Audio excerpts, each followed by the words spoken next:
Cette capsule vidéo traite de la résolution DNS.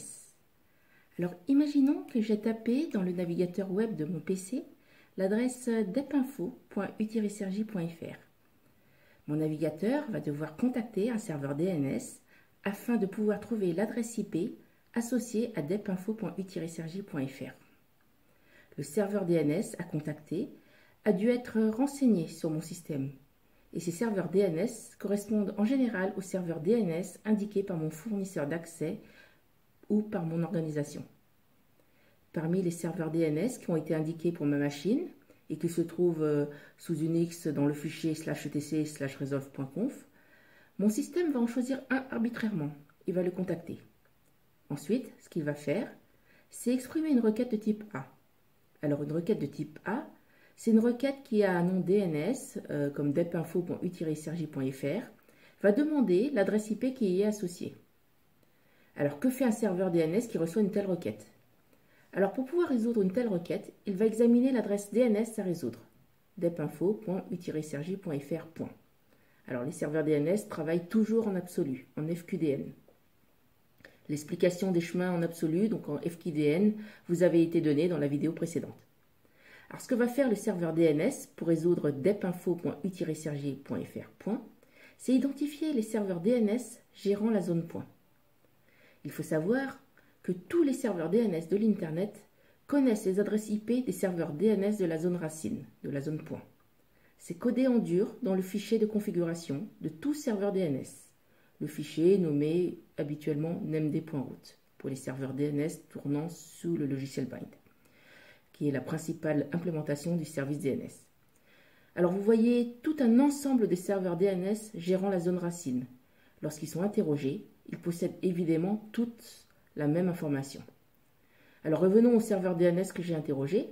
Ce qu'il va faire, c'est prendre un des serveurs DNS de la zone racine, par exemple celui-là, e.root-serveur.net, qui a pour adresse IP 192.203.230.10. Et ce qu'il va faire, c'est lui poser une requête DNS qui est, puisque tu gères la zone point, tu dois savoir qui est le serveur DNS de la zone FR point. Il posera pour cela une requête de type NS, cette requête veut dire qui est le serveur DNS, avec comme donnée de requête FR point. Donc quel est le serveur DNS de la zone FR point. Alors vous allez voir sur le côté de cette vidéo la commande NSLOOKUP, qui est un client DNS qui peut s'utiliser en mode interactif pour interroger les serveurs DNS et que vous retrouvez sur les systèmes Linux et Windows. Dedans, j'y émulerai toutes les requêtes DNS que le serveur DNS de mon fournisseur d'accès exécutera. Alors en général, l'utilisateur lambda ne se préoccupe pas de ce qui s'y passe.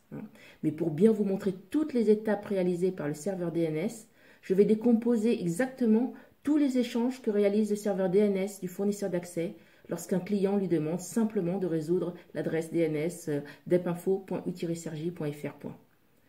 Alors donc pour résoudre cette requête, le serveur DNS de mon fournisseur va prendre un des serveurs de la zone racine, on a dit 192.203.230.10, et va lui poser une requête de type NS, c'est-à-dire qui demande qui sont les serveurs DNS de la zone qu'on va lui indiquer. Donc à ce serveur racine, on lui demande qui sont les serveurs DNS de la zone FR. Ce que me répond le serveur DNS de la zone racine, c'est me dire que pour la zone FR, il y a plusieurs serveurs DNS. f.xt.nic.fr, e.ext.nic.fr, d.nic.fr, etc., etc. dont les adresses IP sont indiquées ici. Alors on continue. Le serveur DNS de mon fournisseur d'accès va en choisir arbitrairement. Par exemple, f.ext.nic.fr, qui a pour adresse IP 194.146.106.46. Alors ce serveur DNS-là gère la zone FR, et donc est capable de répondre à la question suivante: qui est le serveur DNS de la zone u-sergi.fr. Le serveur DNS de la zone FR. Répond: voilà, il y a ces serveurs DNS qui gèrent la zone u-sergi.fr. Et là encore, le serveur DNS du fournisseur en choisit un arbitrairement parmi ceux proposés. Par exemple, ns2.perf1.fr, d'adresse IP 81.92.87.76. Et à ce serveur DNS, je peux lui demander, puisque c'est toi qui gères la zone DNS u-sergi.fr, je te demande, par une requête de type A, quelle est l'adresse IP de depinfo.u-sergi.fr. Et là, le serveur DNS qui gère la zone u-sergi.fr. peut enfin me répondre depinfo.u-sergi.fr a pour adresse IP 193.54.115.230. Enfin, le serveur DNS de mon fournisseur d'accès qui a enfin l'info qu'il voulait, c'est à présent que la machine de nom depinfo.u-sergi.fr a pour adresse IP 193.54.115.213. Et il peut enfin répondre à mon PC qui lui avait posé la question de savoir quelle était l'adresse IP de depinfo.u-sergi.fr. Alors vous voyez que juste que pour que mon navigateur web sur mon PC puisse aller sur le site web depinfo.u-sergi.fr, il a fallu qu'il contacte le serveur DNS de mon fournisseur d'accès, qui a lui-même contacté le serveur DNS de la zone racine, puis ensuite a contacté le serveur DNS de la zone fr. Puis ensuite le serveur DNS de la zone u-sergi.fr. Tout ceci pour obtenir l'information demandée, c'est-à-dire quelle est l'adresse IP associée à depinfo.u-sergi.fr pour pouvoir répondre à mon PC. Pensez-y à chaque fois que vous taperez une adresse DNS dans votre navigateur web, pensez à tous les échanges que vous avez provoqués sur l'Internet. Alors évidemment, il y a des optimisations. Si je redemande un peu plus tard à résoudre mon ucp.u-sergi.fr, est-ce que le serveur DNS de mon fournisseur d'accès va refaire tous les échanges? Alors cela nous amène à la notion de cache DNS. Un serveur DNS gère en général un cache, et ce cache va conserver les résultats des requêtes précédemment soumises. Ainsi, si très peu de temps après ma requête précédente, qui était la résolution de depinfo.u-sergi.fr, si ma machine ou une autre machine contacte ce même serveur DNS pour lui demander la résolution de mon ucp.u-sergi.fr, il y a de grandes chances pour que ce serveur DNS, dans le cache, il y a encore l'adresse des serveurs de nom de la zone fr. Mais aussi des serveurs de nom de la zone u-sergi.fr, mais aussi l'adresse IP associée au nom depinfo.u-sergi.fr.